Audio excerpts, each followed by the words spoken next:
wrestlers with open arms. In the heat of the struggle, we feel no harm. Through the fingers grip like steel tools sharp. Together we thrive like a thunderstorm.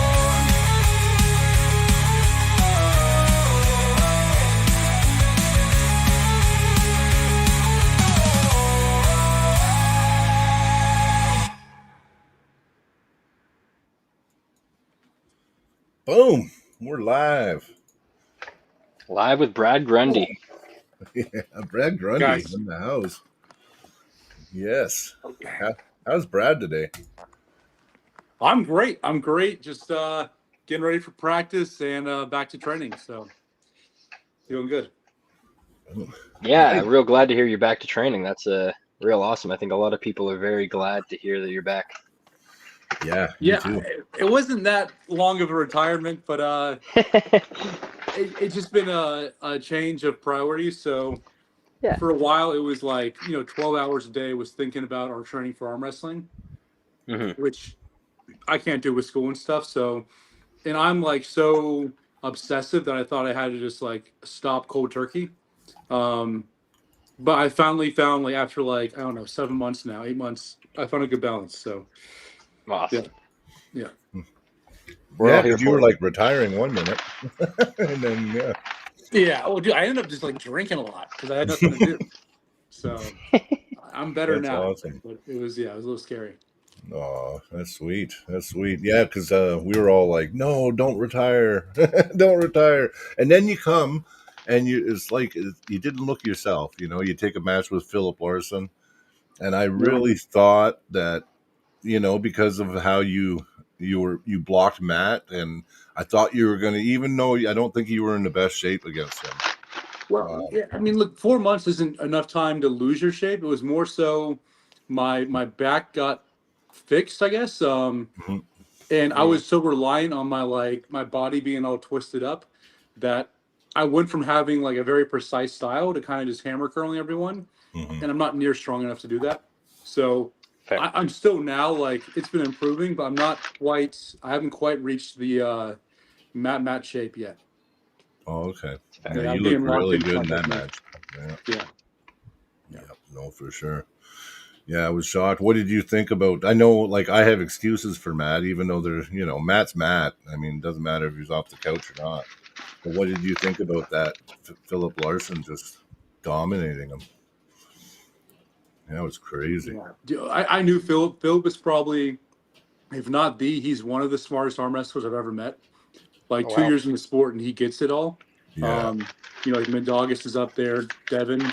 But I haven't really met anyone 2 years in the sport to be as smart as he is. And obviously he's a big guy. So. Yeah, his IQ does seem unnormal for such a short time in the sport. Mm-hmm. That He's can just super obsessive. propel you. What's that? And that can really propel you if you have that knowledge on top of all that power. Yeah, and I think some of it is just being like entirely obsessed and not being able to think on your own and imagine things. Because like so many guys go on Reddit and they kind of get like the generic stuff. But Philip, I think, goes to like Ed Cohen, the top powerlifter guys for strength training, and he like looks at what the top guys are doing and actually analyzes, opposed to just kind of like mindlessly, following the Just norm. reading whatever he can find. Yeah. Yeah, because you have to stand out in arm wrestling. You have to have like a special set of skills. You can't just be, you can't be normal. No, that's true. That's true. I mean, especially if you're just like, you don't have any. I mean, Philip Larson's got genetic gifts, and then being smart on top of it. I mean, I'm sure that's what fast tracked him, right? So, Yeah.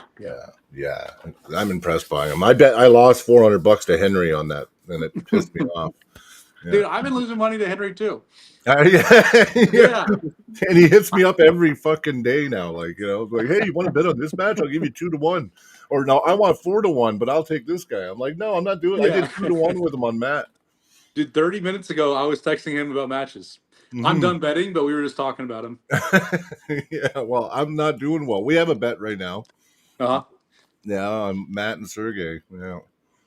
But he gave me 2-1. It's kind of like a charity thing. I don't think Henry works or anything, and he's like 18, 17. So you're Yeah. kind of like doing a child fund almost.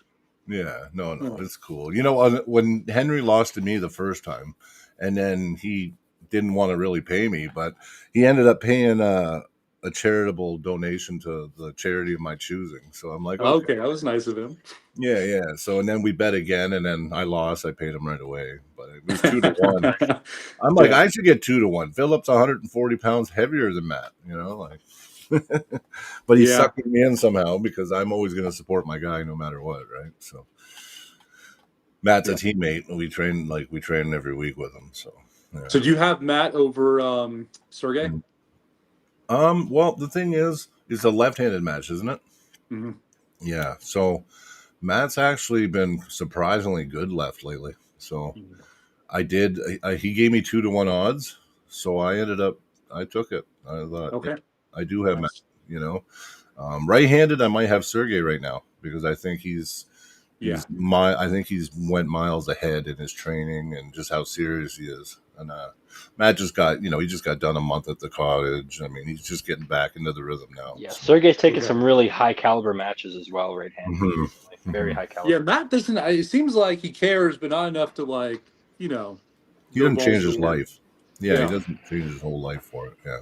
Which is fine because he's entertaining either way. Yeah. Oh, yeah. And Yeah. you don't know because if he gets hyped and finds a hole, it's over. Mm-hmm. He's a That's very why he's precise so. arm wrestler.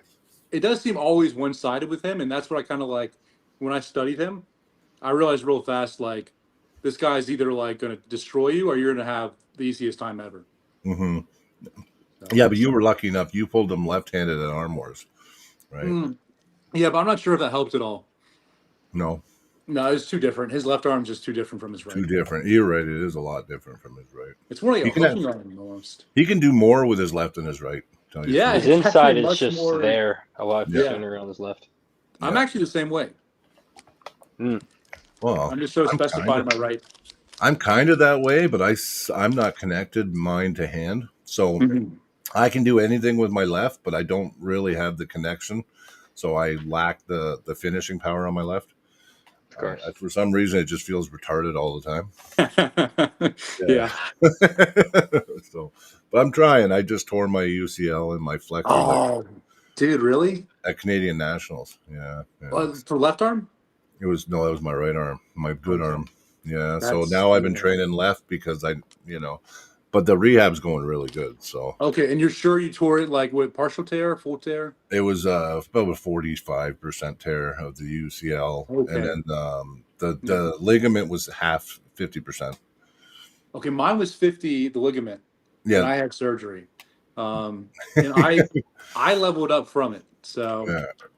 I know like it's a we're pain in the slow butt to here. get surgery, but Well, we're here in Canada. It's not always so easy, right? yeah, And by the time I was getting everything done and the testing, and it was already starting to heal.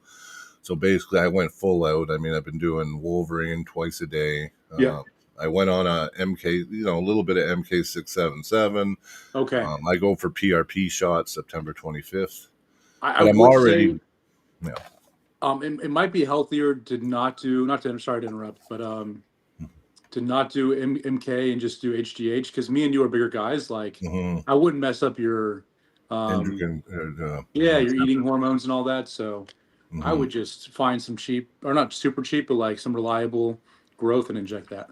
Well, I do have it, but I was And growth hormone is taking. kind of the ultimate too. It's good shit. Oh, it is. Yeah. It is. And like, I don't think it's even, I wouldn't even say it's unhealthy if you're doing like 2 IUs as you recover and stuff. Mhm. Like from a Well, serious Joe Rogan injury. does it every day. They say I was he says, recommended, at least. by a doctor to do that. So like, Yeah.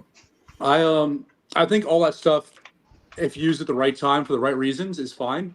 Obviously, there's if you use it all year Yeah. round, you're gonna have some negative side effects. You're not gonna Well, have the efficiency of it either, right? Your body's gonna become less efficient using it.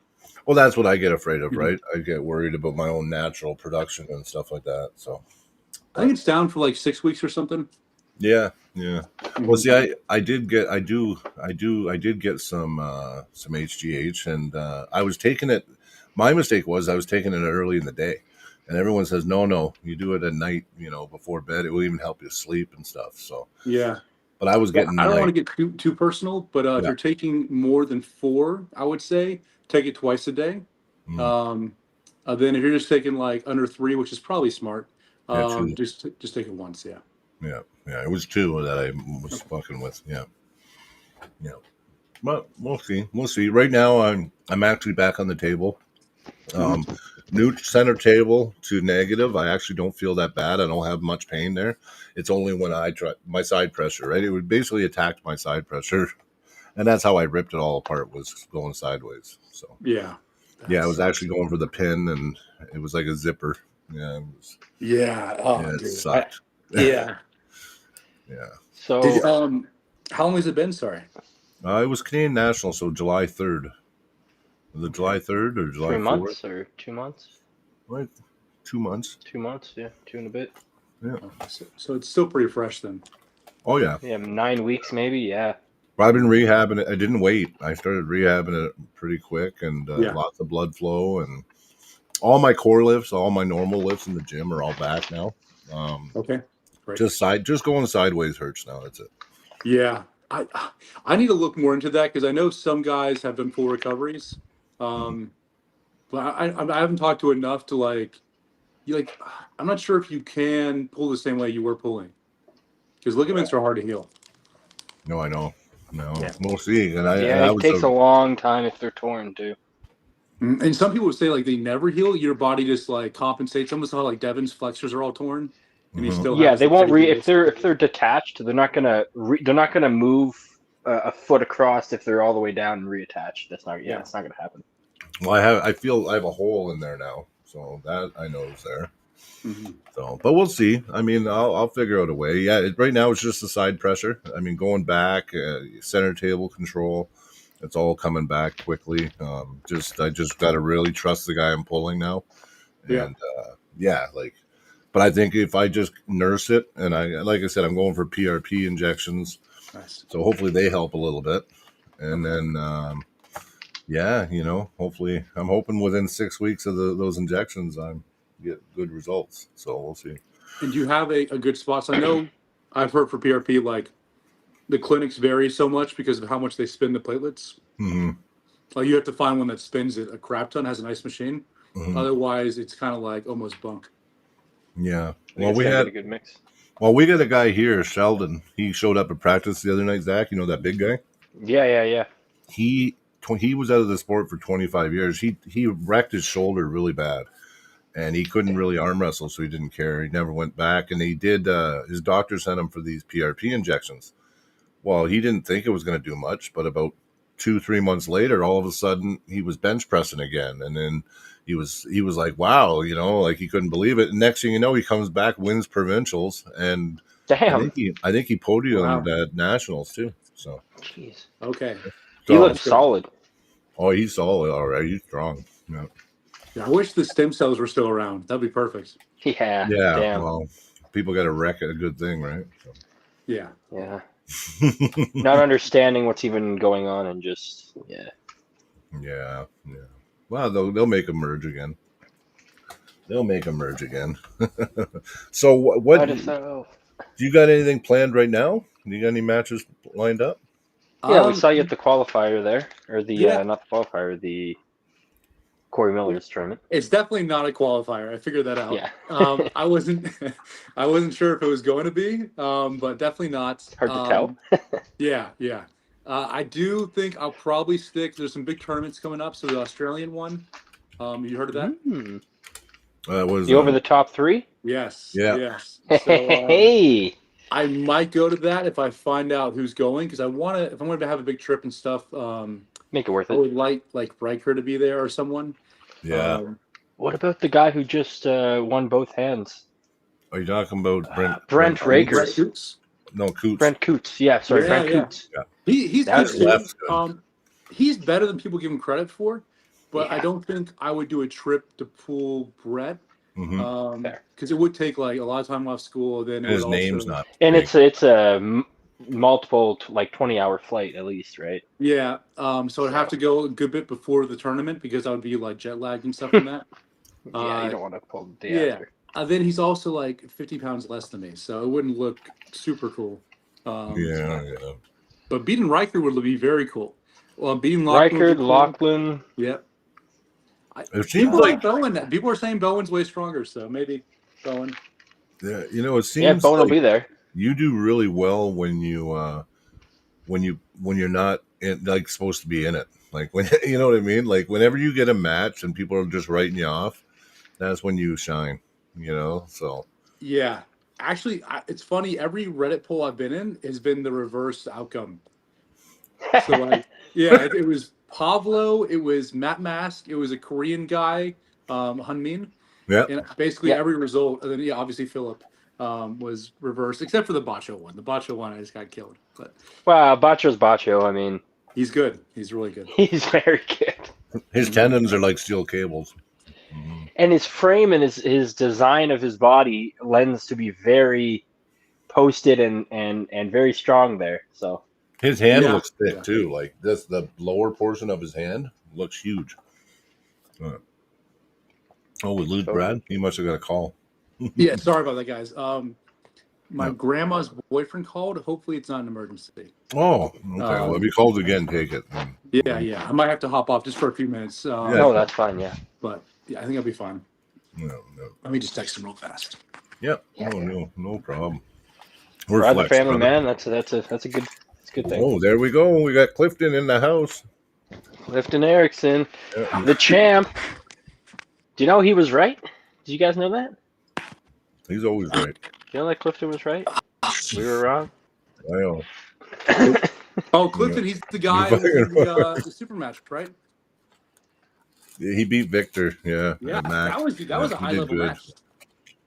It was like Yeah. I don't think Yeah. Clifton realized how good Victor is, and he did amazing. Well, he showed up, bro. I mean, Amazing. that was very. Sorry, my phone's being all weird. That was very impressive. The performance he put on, I thought.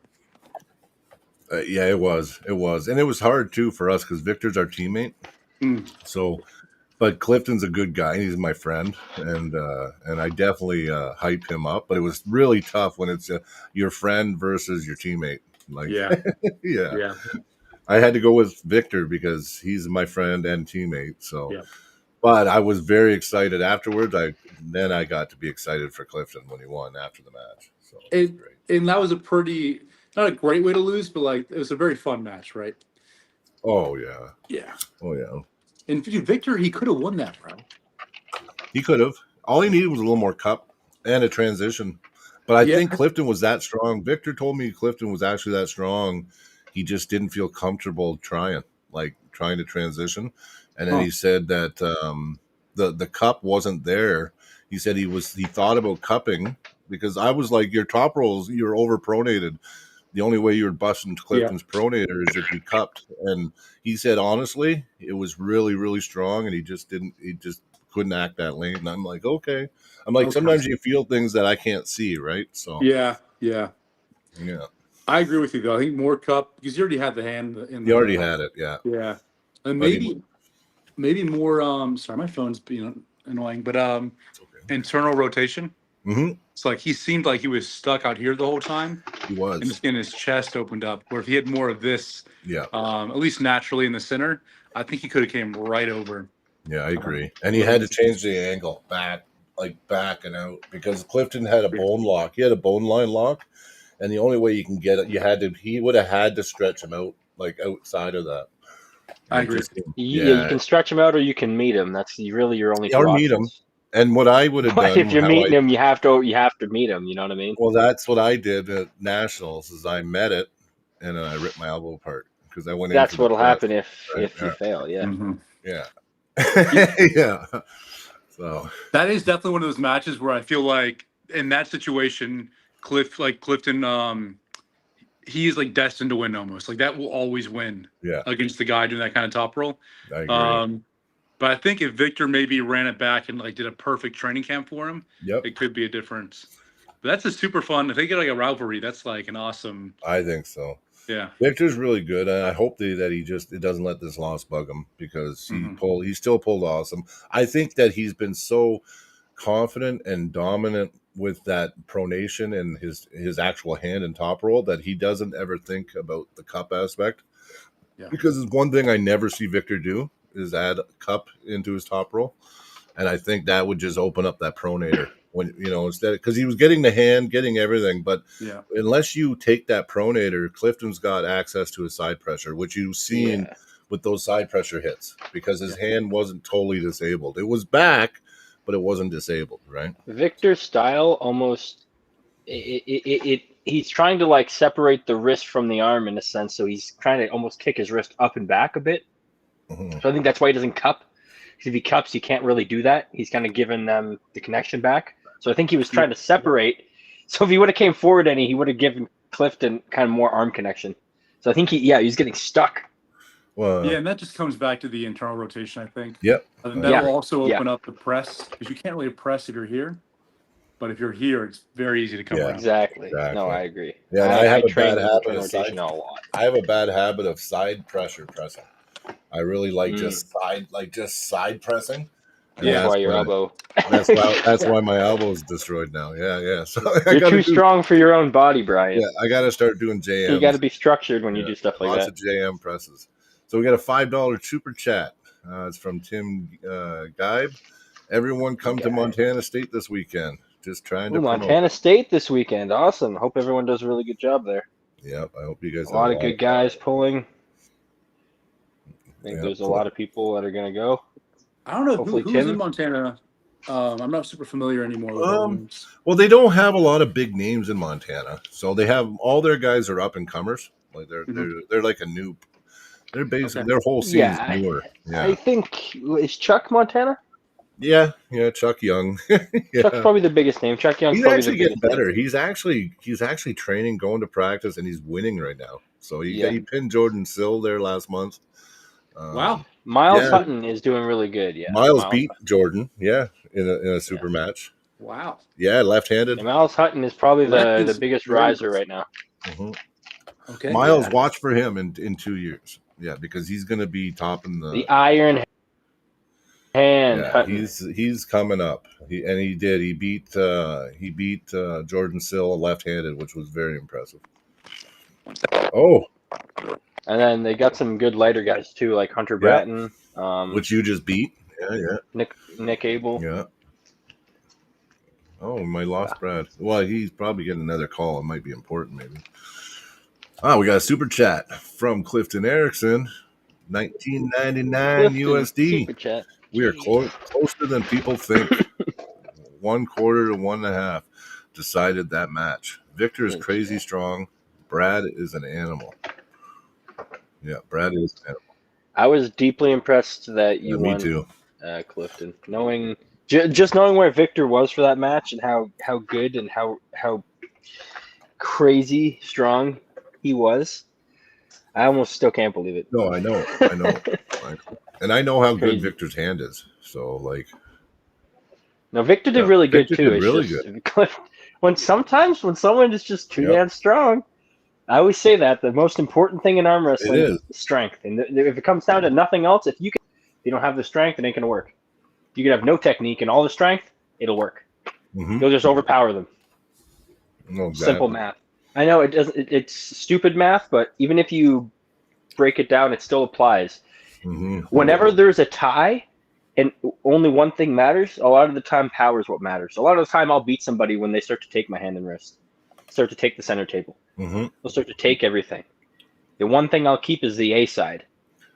You know what's or really my shoulder. Weird? You know, I've had that before too, where I'm actually losing my hand, but I feel access to go to the pad, and it's like there's like a fine line between losing everything and like actually gaining something while you're losing something. That makes sense. Here's what the line is. Right when you're losing your hand control, sometimes the opponent will grip on and start to hang on because they start to realize they're winning. But them gripping on gives you a point of contact you can rip through. So if they're really smart, when they start to rip your wrist, this is good advice. Don't start death gripping someone as soon as you start to take their hand and wrist. Almost do the opposite. Almost start to float and smoothly go over. That way, if they hit hard, they're going to lose everything and then some, you know? Yep. You got Brad back here. Hey, Brad. We kind of got him back. Oh. I had to run out the store. I'll get rid of one of them. No problem. We had you Perfect. twice on here. Yeah. I'm like, how do I have him twice? Yeah, we were just So, talking analogies. yeah, we were just talking stuff. Yeah. So, Brad, do you have like Okay. an arm wrestler you want to arm wrestle next? Like someone you want to? Do you want to have kind of a coming back match, or do you want to? I'm gonna go up match. I think I have to be 100% prepared for my next match because Yeah. I'm off 2 losses. Before that, I had like 0 losses for almost 3 years. I had 1. So I'm going to make sure I have like I'm in perfect shape before I get any kind of pulling. But that being said, I would love to pull the best guys as soon as possible. That's what I want to Yeah. hear. Yeah. So like Todd Hutchings, like, dude, if John comes back, I would do anything You to and pull John, John. that would be John's great. coming I'd love to back. see it. He's coming back. I think so. Yeah. We'll see. Apparently he's. I don't want to push anything on the guy. I've man. heard Yeah. whispers of him feeling really good since his surgery. Okay, So- That's good he's to always hear. going to feel good. I mean, he's Mhm. John Brzenk. He's never going to feel not good. Well, he's been at ready a goes. few It's the real practices, truth. too. He has It's made the ready a practice goes, you know? appearance. Yeah, he has been in practices. I saw pictures of Seen that practice. footage. No video though. Yeah, Oh, I did. I seen some video. you saw video. I couldn't find the Well, video. Only because the pictures. when Brandon Allen was training with him for Oh, Brian yeah. Shaw, which I knew Brian Shaw was going to beat Brandon. So. I didn't know that. And then I also heard Brandon was beating John for a while until the end of practice. Yeah, maybe. I don't know. I don't see. That doesn't bode well for John's status. I actually want to pull Brandon. I hope my arm comes back because I think I got him pegged. Like, Okay. yeah, like listen, the guy. I think he's really good defensively, but I think he hasn't pulled offensively enough to be confident offensively. So I find think you got him to pull falling King's in. movers more, Brian. What's that? I think you got to pull some King's movers more if you want to pull. Oh no, listen. I hear you. And without my press, I definitely do because I used to put away King's movers with presses before they could get fully enacted in their press. I would quickly side pressure them right to the pad, but I don't know if I'll have that lane anymore with my elbow. So I will have to Brandon's climb. I lane will was have super to. strong. Mm-hmm. Oh, he's super strong. No, listen, I just think that I think that what he needs to do is just keep working on offense and don't use the default all the time. I agree. Yeah. I think he could have won the match with Brian if he had hooked him. Because Brian was reaching so much to hang on to him that I think he could have slipped in a hook. And I think that would have thrown Brian off a good bit. Oh, yeah. And see, Brian's still got that instinct of always holding on. And mind you, it kind of worked for him. It worked, yeah, I know. Yeah, There's a time and place to hang on. There is a time and place, yes. You just tell people don't hang on because if you tell them to hang on, they're going to hang on at all the wrong times. All the times you think you should hang on, don't. All the times you think you shouldn't, maybe you should. It's kind of weird like that. But that being said, the way Brian hangs on, like with his fingertips, is different. Not the best thing to. And like he may never be able to change that because it's so ingrained in his structure and his build. Yeah. He may have to do, and his lever's too long to kind of change his style enough to get like a posted style. Maybe, yeah, probably. But unfortunately, like the things we talk about and like when you develop a strength, usually it's permanent. Like you really have to sculpt your muscles in a way to like be perfect for what you're doing. Otherwise, you'll be all twisted up. I know what you mean. It's just your natural default. That's where you're strong. That's where you just can't even help it. It's just a reflex. Yeah. Usually people only change through injuries or through like severe like reconstruction phases where it takes like 5 years for them to get back to where they were. Yeah. No, I agree. You don't want that. Quick in this sport. Nothing's quick in this You don't want that. Yeah, it worked for Devin. I mean, he went from a hooker to a high hooker to a King's mover. So yeah, you had to because it was out. Yeah, he would throw that open top roll here and there, but usually he'd get pinned right away. Yeah, like against John, it probably he would try took him it 5 years to really get that. Actually get it. No, totally. I agree. We didn't see him for 4 or 5 years on the table as well. Well, I mean, it depends too when you're coming in. Like when I came into arm wrestling, my who I really wanted to pull was Brzenk, and then I liked Hutchings. So I was a straight side pressure guy for my first 2 years pulling, and then I started realizing that I don't have the connective tissue like Hutchings. So I want to be like Brezink. So I mean, I wanted to hook, I wanted to press, I wanted to top roll, I wanted to high hook, you know what I mean? Yeah. I wanted to do our famous Knights move. You know, that's the move of the channel is the Knights move. So. Okay. What does it look like? Well, Zach can explain it better than me, but it's basically Yeah. Yeah. It's an outside of strap, high posting. You back pressure and high post roll onto your tricep, and you put your knee down to the ground. knee on the ground. So whatever your opposite leg on the ground. Yeah. So then once you touch the ground with the other leg, you can get extra leverage from the extra point on the ground, and it's like you're like a knight getting. And you just straight up and you down. But the crux of it is and what you do is you wrap your thumb around their thumb and then clamp as hard as you can with your index finger and then float your bottom 3 fingers, and that's how they don't slip. Because when you hit, it's almost like a king's move, but it's only offensive. But they can't slip now because you're clamped hard. And you're wedged with all your body weight and everything. I've done it a few times. It works really well, especially if they don't see it coming.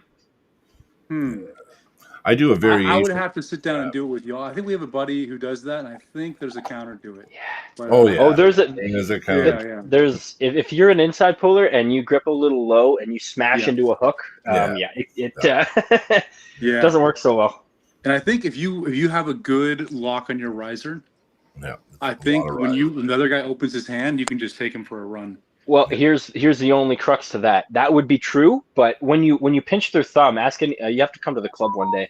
Their thumb gets turned inward into their hand. So the more they go to drive, the more their thumb gets turned so your left thumb would be getting turned counterclockwise. So as you go to drive, you're almost breaking your own thumb. People at the club are like, "Oh, my thumb!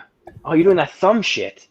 Ask Brian. Brian's felt it. He's like, it does seem more like a nuisance than a move, but it is. And I developed it. Because I was doing it to super heavy so that I could stay outside the strap and actually get in their fingers. Yep. Okay, so it's mostly outside the straps then. I've never been able to do it inside the strap. It's completely outside the strap move. I do something offensive like it in the strap. only. It's an offensive outside the strap move. Okay, I mean that's a pretty niche.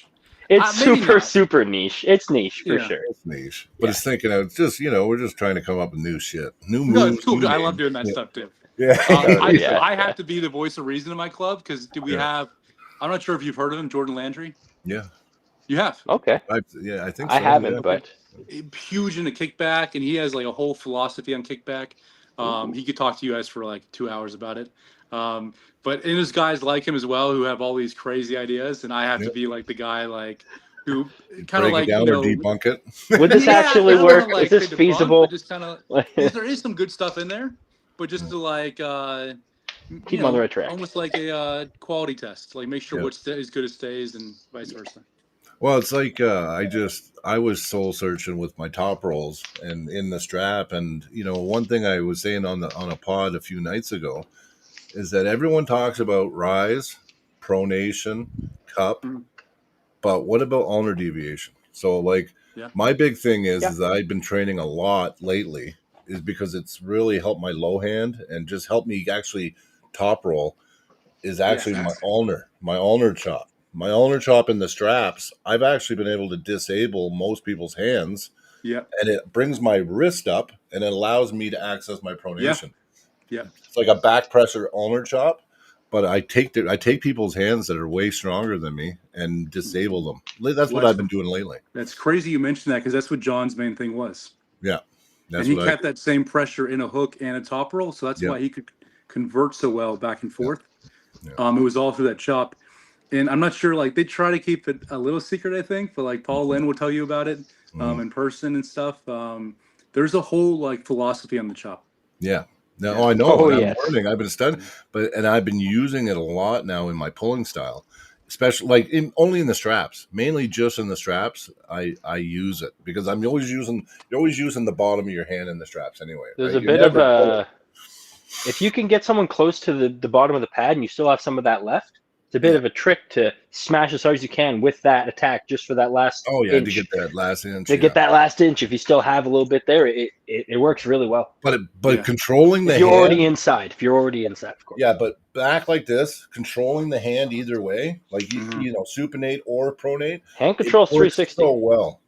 Hand control is 360 degrees. That's what Pascal Gervais said. Well, I'm just like, my big argument is why aren't we hearing more preaching about ulnar deviation training? Like, It's because it's the basics. What you're hearing is like, oh, these are the basics, right? But it's hard to get into the advanced. It's hard to find videos there's a on that. severe disconnect with the online information, where like 90% of online is just either nonsense or just Devon stuff. Which Devon stuff is good, but it's not for everyone. Unfortunately, you have to go to these like in-person practices to actually have conversations with people, to actually learn like what people are doing. I guess because there's just too much information out there. Like no one wants to spend the time going on Reddit making a post and just having idiots, tell them they're wrong. So they used to have the forums. What was that? The forums they used to have? Oh, you're talking about way back in the day. Yeah. Yeah. I know what you're talking about. Yeah, it was like a board just on the internet, and it was like Reddit though, right? But not Reddit. Yeah. It wasn't Reddit. It was like some kind of underground forum or something. Yeah. Gary Roberts used to be a part of it. Yeah, exactly. There's a ton of information out there, and people are happy to share it, just not online. It seems like, which is a bit of a shame. I used to make videos on Reddit and stuff, and I YouTube a little bit, but it's hard to go into. I made one specific video, and dude, like, if you make a specific video about your style and like you're really dialed in, like no one knows what you're talking about. Yeah, exactly. That's the main thing. Yeah, maybe that's. There's no universal language yet to explain stuff, so everyone does it their own way. Well, I know, because everyone, I get all these people. Oh, I do my rise exercise. I do it 2 ways. I do my pronation. I do it this way. It's all those nuances, right? Yeah, and my supination. But I'm like, okay, I do 4. And they're like, what do you mean you do 4? I mean, I do supination. I do it 3 ways. I do rise in actually 3 positions. I do pronation in like 4 ways. And I also do my ulnar deviation 2 ways. And they're like, ulnar deviation. And I'm like, yeah, like you got to have all 4. You're not going to be able to control the hand. You need to be strong all those. And they're like, no, it's rise, supination, pronation. I'm like, okay. I'm like, okay. I mean, some guys don't need rise at all. No, sometimes you don't. No, some guys have no rise at all. Yeah, I noticed. I know. But if your riser gets dumped, you're in trouble. So. Well, usually these 3 fingers will always pull you down. Yeah. Right. So if you get really good at that chopping, like inherently your rise will have trouble. Like John Brzezinski used to lose to the high end top rollers because he was a down here guy, unless he just like dad moved him. So I think there is like you should doing everything is awesome, but like there should be a very specific way of doing things for your style. Like Travis trained like 3 moves the whole time. Same with Mendagas. It's like 3 different style specific movements, and you can definitely play around until you find something. But once you find that move, you should go all in. I think Northeast. Yeah, that was it. Yeah. So thank you. I think nowadays I just have 2 workouts or 3 maybe with pull-ups, but yeah. How's it going? Sick. You got I'm a table time guy myself. I like to hit that table time. Can't go wrong. I get all my angles. I get all my specifics. I get everything. Yeah. Zach does everything. He goes through every single style you can pull. Zach does. Yeah, he's got like 6 different hits. Yeah. Does everyone Kings move out there? No, I hate Kings moving myself, but I've been told I'd be great at it. But I don't know. A lot of people don't. Like in a match, I've never really Kings moved in a match ever. I'm an inside puller mostly. Like I usually press. if I'm Kings moving, it's out of pure desperation, and it's like the Knights move I used more on the hit, just to like burn their hand or something. Yeah, you get right up over top, and then you got that. Yeah. I think Sedvayton does that to some extent. Yeah, maybe Gashevsky, totally. Yeah. He's probably the best guy to watch. If he's one of my favorite arm wrestlers. He's so good at it. Yeah, he's like I was able to pull Crazy George a couple times, but Gashevsky, I wish I'd be able to grip up with him. I do like his Kings move. I like the way he uses it a lot. Very nice. I don't even look at it like a Kings move though. Like his is like, there's a Kings move where you're like Michael Monster Todd, right? Yeah. But his Kings move is, I believe, a true offensive. It's not really defensive. Well, yeah, it's dynamic. But there is still a bone lock and stuff. It's much more, dynamic. Yeah. Yeah, he does get pulled down near the pin pad sometimes, Brian. He does look like Michael Todd, but he just brings it back a lot quicker. He brings it back near center usually a lot quicker than Michael Todd. Well, he'll give it up a lot easier too that way. I've seen him give it up in a super just match to gain a millimeter in the riser or something, right? Like when he by the time he gets dismantled it back, Craig Tullier. Did you see that match? And that was a good match. That was a good match. Like, Craig looked like he made Craig look like, and Craig's number one in North America. Yeah, probably. Yeah. I'm the only one that can beat him, or that has. I'm supposed to. I talked to Plam, and I was supposed to. I might go to Bulgaria for 10 days and actually stay with him. Yeah, I was going to do that as well last year, and I didn't. Maybe you guys should go together. Yeah, I want to go. Be fun. Yeah, I'd go with you. Yeah, no, I Plam, I talked. I love Plam is a really nice person, and he just won't train me online. He said, no, you got to come here. I agree with that. There's just so much stuff. It's not the same thing, right? It's not the same. It's probably a waste of both your all's time just to do online stuff. Yeah, it's if like I'm not gripping up with the person, I'm not learning from them. For me, like I can just watch a video. And I had Sandras. So I did have Sandras as my coach for a little over a year, and Sandras helped me a lot. But it's really difficult when you can't be there, right? When I'm competing or when I'm, or even just to go over, physically. Everything with me with my technique. I just get the videos back, and he would write no, this angle wrong. I want you more of this, and I would have to look at that, and then I get frustrated, and you know what I mean? Yeah. So it's kind of tough. Yeah, I agree. Yeah, but I think 10 days would be a great time. You probably have 4 practices in there. Yep. Yeah. Awesome. Yeah, and Bulgaria is really nice too. You can probably see some cool sites. Yeah. Well, I want to pluck their brain. Just I know how they train, but the two clubs don't train exactly. So they got 2 big clubs there, right? And one is kind of the band club, and the other club is the one that gets to pull everywhere. So, okay, because you got Plamin, Master, Sunev, a whole bunch of them go to one club, and then you got Krasi and Georgie and all them in another club, right? Yes, yeah. Plamin, I haven't seen much of Plamin at all recently. He had a big match. I don't know if he won or lost. He just had a big match. I should follow up on it. I was talking to him, and he said he was having a hard time, not having enough time to train, and he was worried about it. Yeah. Big match again. Okay. I'm actually gonna go look that up after this. Yeah, it seems like he hasn't been in his top shape at all, which is sad because he was such a high level for a while. Well, he can't compete in a lot of places, so he's a little depressed. So now he's got students, and he told me I'm putting everything into my students. Okay. So he's really about training now. Yeah. Okay. I mean, dude, with how long Savetan's been doing his thing, I think Plamin will be fine in the future. But the whole Aston thing, that guy is such a piece of crap. The Hajidorov guy. Yeah. The president. Yeah. No, he is. I know. Yeah. That's what I'm saying, right? It's we just get away from all that crap. Even still, East versus West, we still don't truly have the best going there because they're not going to make those waves inviting those people to East versus West.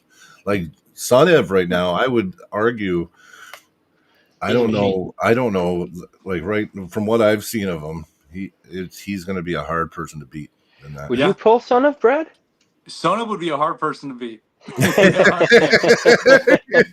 Especially for my style, his long arm hook I think would counter me a good bit.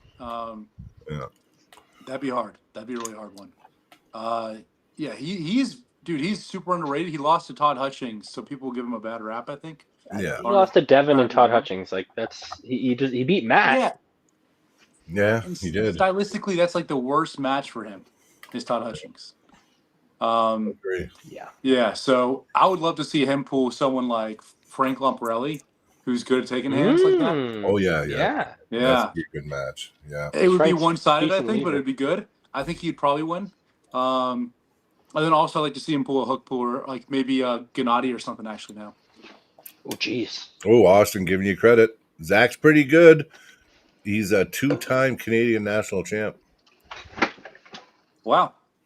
He's good. Zach's really good, but he's light. He's a light guy, but he's a good light guy. Guys. Yeah. What's the weight? 143. Okay, yeah. That's what I got my title as at, is 143, Do you plan on going up to 155 for bigger events or? Oh yeah, I pull at one for like 54 all the time because there's not usually a 143 class. Got it. But Did yeah, you I just bulk had a up to super that, match at one. No, I cut to 143. Okay. I sit at like 155. Oh.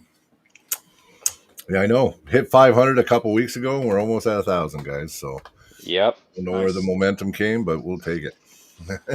Yeah. Having guys on like Brad. Yeah, yeah. Thanks, man. Hell Thank yeah. you very much. Yeah, yeah. No, it's awesome. Yeah, I really appreciate you wanting to come on, Brad. We're like I said, we're huge fans. Yeah. Yeah, dude, you get a super chill podcast. This is definitely the format I like. So just chilling and hanging Yeah, out. just shoot the shit and hang out as friends. That's what I like. Right? There's not doesn't got to That's be what the you don't gotta community's worry all about about. drilling you on drama either. Or, Yeah, yeah, yeah. yeah. I know some guys are like I tried getting Chance on, and he was like, "What are you gonna ask me?" So I was like, "I don't. We just chill out, Nothing too man. bad. Yeah, yeah. We just chill. Yeah, I'm not gonna drill you because there was some controversy at the time when I asked him to come on, so he thought maybe I was gonna poke the bear, but I was like, no, we're just trying to get guys on that are active, and it helps the channel, and it also like get some of our guys here that don't know you, they get to know you. You know what I mean? Yeah. That whole thing is a shame. Not to stick on the drama, but like, Yeah, it is. It's a shame it happened because England was a great match organizer and stuff. yeah, But like, he was. Hell yeah. I figure anyone who's not on Devin's side at this point just doesn't know what's happening. Yeah, I agree. So I agree there. there's Well, a lot see, of misinformation. well, I look at it like this. They got a lot of misinformation, and the thing is, not even going there, but it's a great thing. Look what it's done for us, right? Mhm. So why do anything to destroy it, right? Yeah. Let's just move on. Let's keep supporting it and whatever. And I know I did make a statement. I have a hard time supporting G versus W. This is my personal thing because of the attacks early on EVW, and now I'm supposed to support something that was attacking what we have already. Like, you know what I mean? Yeah. So I that's agree. where I have a problem. But I still think it looks like they're having great matches and everything. And if Yeah, I they, know. The matches you are know, amazing. it makes And it Yeah. I like tough. all those guys still. Yeah, It's and just, me too. yeah. So yeah. So, You but can't blame a I, puller for taking a match or a good opportunity either, no, right? No. If they're not under contract, I don't blame the especially the ones who pullers. aren't under contract, I mean, I just there's have a no. hard time not saying it, saying that it wasn't a spiteful thing, the whole thing. You know what I mean? I just, It's hard to argue that it wouldn't be. yeah. Yeah. It's just, I don't think Gennady, despite being spite, maybe he is, but well, that's not the vibe I get when I saw him. it's just when it No, it's began. just No, it's just the way it that started. Roman guy seems, I don't know, Roman very opinionated, is the guy. but Yeah. he's very opinionated. Well, he's very on Ingen's side, right? Like he's Well, low yeah. Ingen. Yeah. So Yeah, listen, yeah. I'll say this quick. So Ingen's condition to coming back and working with Dexter and Robert were that they rehire Roman, right? And then 2 days later, Roman comes out and goes, I'm not working with Ingen at all. I'm like, no. He's like, no, I own 50% of the company. Oh, okay, but you don't work. You don't. Ingen's got no say. Nope, Ingen's 100% not involved. I'm like, well, why was it a condition that you came back and worked with him if he came to? All I can say is all you got to do is start connecting the dots, and it's like you're lying to us. You know what I mean? Yeah. And maybe Yeah, we don't Roman talk about doesn't the know, drama. like what Ingen did with Devin and stuff. So like, Oh, I heard. I like to give people the benefit of the doubt, but like if he Yeah. knows that and like Yeah. what went down, then that's pretty fucked up. Well, Devin said he released it on one of. He said, like it was serious. Like, anyway, I'm not even getting into it, but you know what I'm saying. Yeah. We somehow talked ourselves into I this know. It's conversation. hard not to. I want it. Believe me. I'm like, yeah, let's go into it. But like, no, we won't. yeah. I appreciate that. But you know aside from what? all that, there have been some good matches recently. Yes. Oh Yeah. yeah, great match. There are some good ones coming up. Yeah. Oh yeah, Switzerland's gonna Arm be. wrestling survived. Yeah, People so live Switzerland's to great. have another drama. Before I forget, there's possibly, it's not confirmed yet because it's a Marvin Cohen event. Okay. But Marvin Cohen's the guy who did Over the Top, the original one, like the movie. Yeah. And he did the Olympia tournament 4 years ago with like Dave Chafee and stuff. Oh, sick. Where Dave pulled Vresh and stuff, some crazy matches in there. But he's doing another event, and I think it's 3.5K payout for first place in every class. Then it'll go down to payouts to top 6, I believe. Wow. And it's going to be November 11th is the time. I could be wrong about that, but around that kind of time period. Mhm. Okay. And that's going to be in Clearwater, so right next to me in Florida. Oh, Damn. that's So if you big guys have money, free man. time, yeah, I think I gotta Devin will be go. That's there and crazy. stuff. And I gotta get Yeah, stem yeah. cells, Zach. I gotta get stem cells. I want to go. I think the shit might have sailed. I think all the Yeah, VitaCell stuff is done for a it's bit. done. I know they Yeah. switched names. The company changed, and then I think they had more problems, and I think they're done. Okay. Yeah, That's I know Rob was, everyone's like, all the arm wrestlers went to Rob. yeah, He was our boy, because and his he's, son, yeah, his dad. yeah, and Robbie. And I think he said it was done for at least a bit, yeah. Yeah. And then Tijuana is pretty sketchy because, like, they tell you it's like, umbilical cord and stuff, but Yeah, but like it you could can't. be something. Mm-mm. Yeah, I looked You for studies sure? and I couldn't find anything, and it is pretty fishy. I know a guy, so a good friend of ours, Zach, Stu. When he went the first time, this is years ago, before they were actually doing the injections, he had a piece of placenta or something. Actually, they cut him open and they put it inside him. Yeah, Wow. and his body absorbed the stem cells from that. Like, it was weird, man. Yeah, Yeah, that's that a was little in grody, but Tijuana. I guess if it works, it works.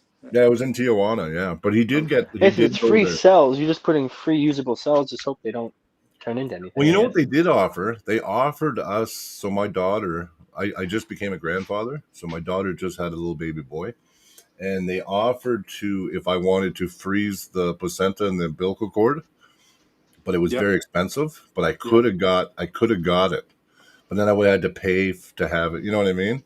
Dude, I had that. Yeah. I had that until I turned 20. Really? Then my parents were like, "Why are we paying for this crap?" And they threw it out.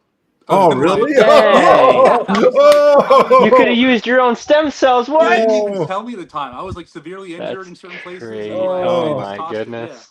oh Your own no. body dude, stem cells. I That's had like a insane. broken ankle and stuff, like, Yeah. and they didn't even like think about any of it. So Oh, that That's this is sucks. Yeah, because horrible. you had to pay for it. Then you had to, you have to get it frozen or Store it, whatever. yeah. Yeah. I was so Oh, mad when I heard that. I bet. Yeah, because my dad's a doctor. I've been walking on a broken ankle since I was like 6, and he did. Mm, He just like said it was fine, and then he throws away my stem cells as well. So I was like, "What is going on?" man. Wow. What Yeah. was I gonna say? You got any more questions for Brad? That I know that oh I just want to get out there and meet him and get the pull with you. yeah. Fuck your Yeah. brain Well, up. we'll have him on again. We'll have him on when Dakota's on here. Yeah.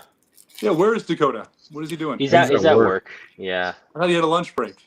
I know. We were, I we sent were him hoping I he would sent him be able to I sneak sent one, him the but link. Yeah. he might have got tied up, of course. But You Yeah. think you're friends with the guy, and I know, eh? yeah, I think he was avoiding you. I think he said, "Yeah, maybe I'll make it. I think He did I'll say take this maybe. shift." Yeah.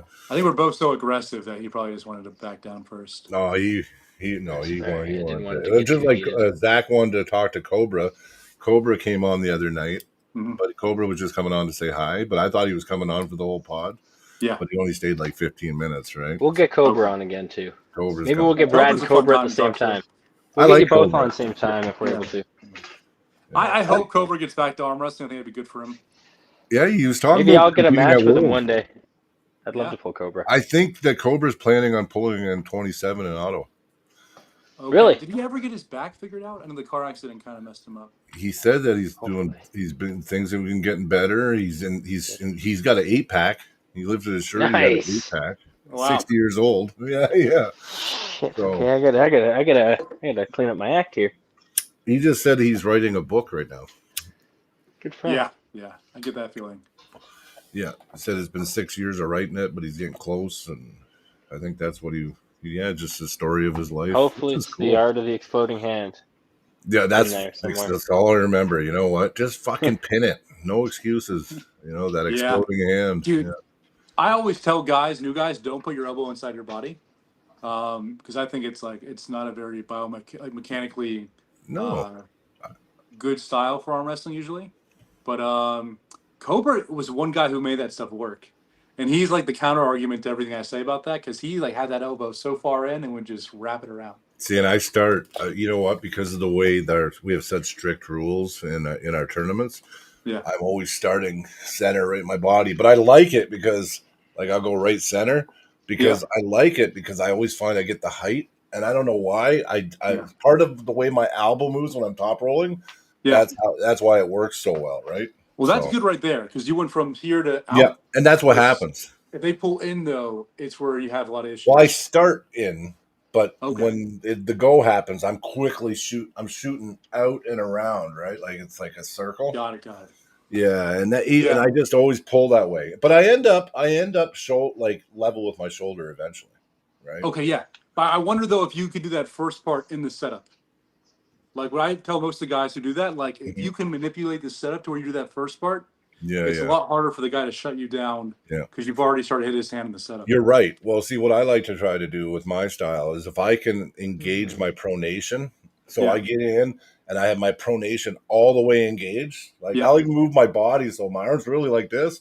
Yeah. Like you know what I'm saying? I do the same thing. And now this is going to be flat, but my pronation's fully active already, and it's already coming around. Yeah, that's how I pull. That's my style, right? So that's a good style. I do left arm. I like, dude. I get like sideways and then super wrap around. yeah. Okay, you'd make it. Yeah. Well, see, it's a trick, right? I mean, people are like, "How do you start fully pronated?" I'm like, "Well, it's an illusion, really. Like, you know what I mean? Exactly. Yeah. Like when I set up, it looks like I'm really like this. Yes, because it's your body's here. turned. Yeah, exactly. Dude, there is a lot of smoke and mirrors in arm wrestling. I'm sure you know. Totally. But dude, like the webbing rule is probably, in my opinion, the worst rule in arm wrestling. Yeah. It is like none of it's real. Yeah. And like it gets adjusted all the time, and like no one says anything. You can't be consistent. And the problem is too, listen, so everybody's got it backwards too. People always talk about why the buckle's so important. Like I'm still telling people I don't want the fucking buckle. Like and they go, why? I say, well, listen, I can manipulate it. I know ways. So when they're strapping me down, if I go limp, I can let my hand go down and then I'll grab. And then when they bring me back up, I got everything. Yeah. But the thing is if I didn't do that, what happens is when they're tightening me down, this guy's here is always going to be inching above me. And for me to control that webbing and try to get what I want in the webbing is not as easy if I have the buckle in my hand. Yeah. So that is why I say the buckle side sucks. Plus, the buckle side is the bad side of the table always. Yes.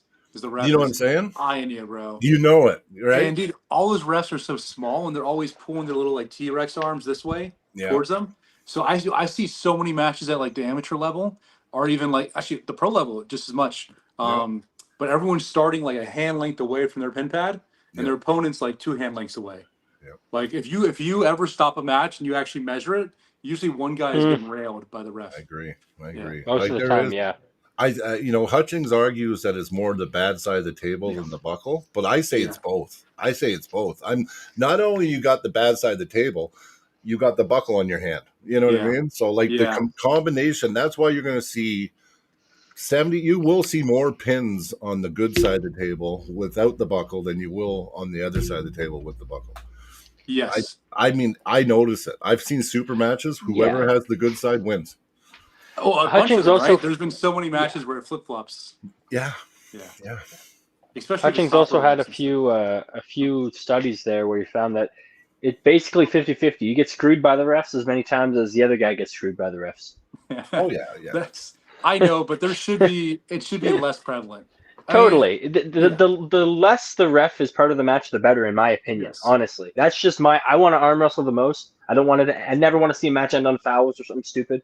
Yeah. It should be about arm wrestling first. The issue is we have all these soft rules that aren't actually rules. It's like just kind of implied like feelings from the ref, like he's getting don't do this, and the refs don't know enough.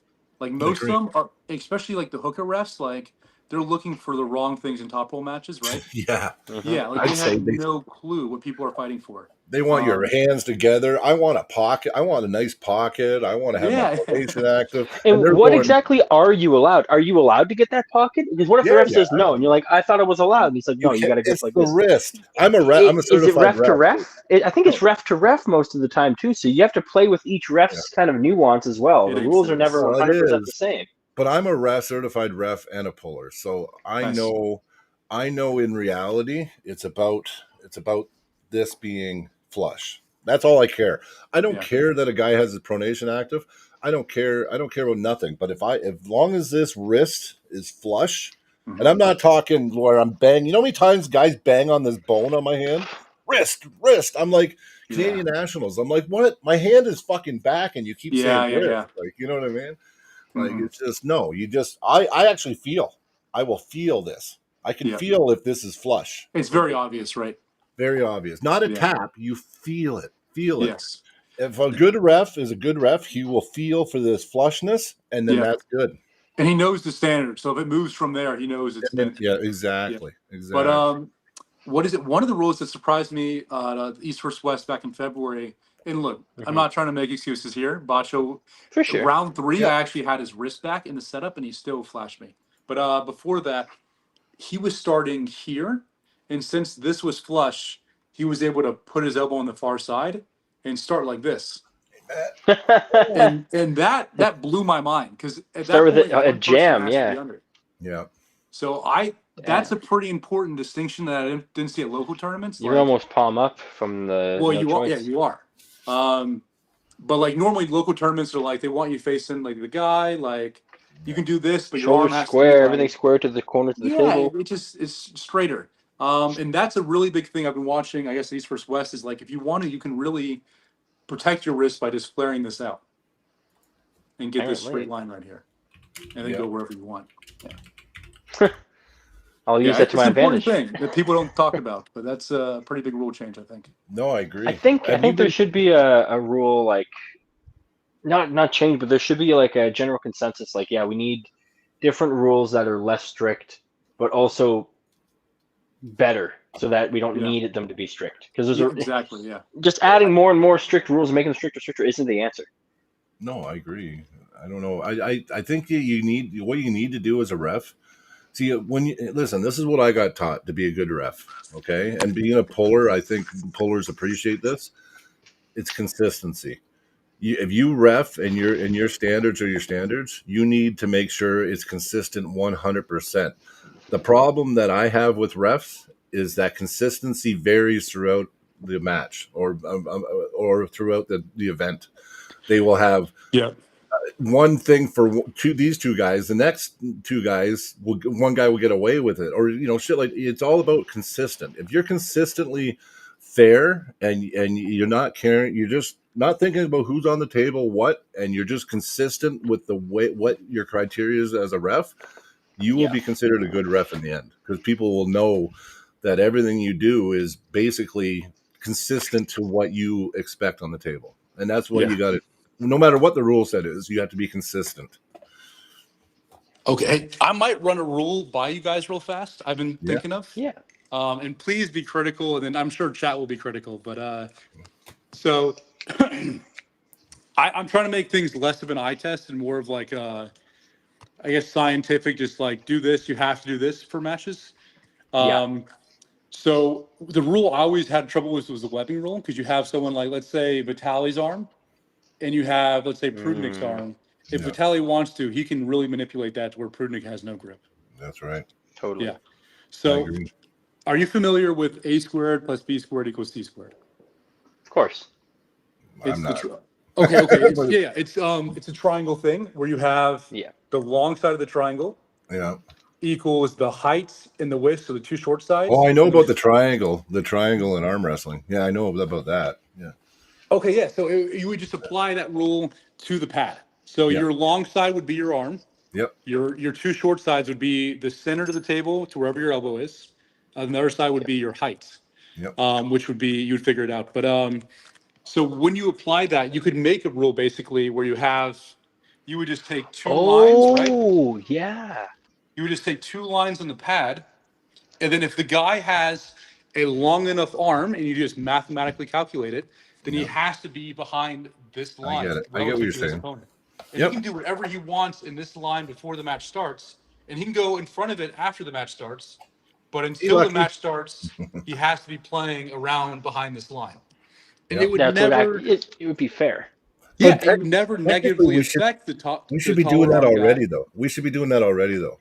Like if you go up against Vitaly, Brad, Yeah. Instead of pushing his hand down and stupid shit like that, Yeah. I am going to go right away, boom, and knock his elbow back, right? Yes.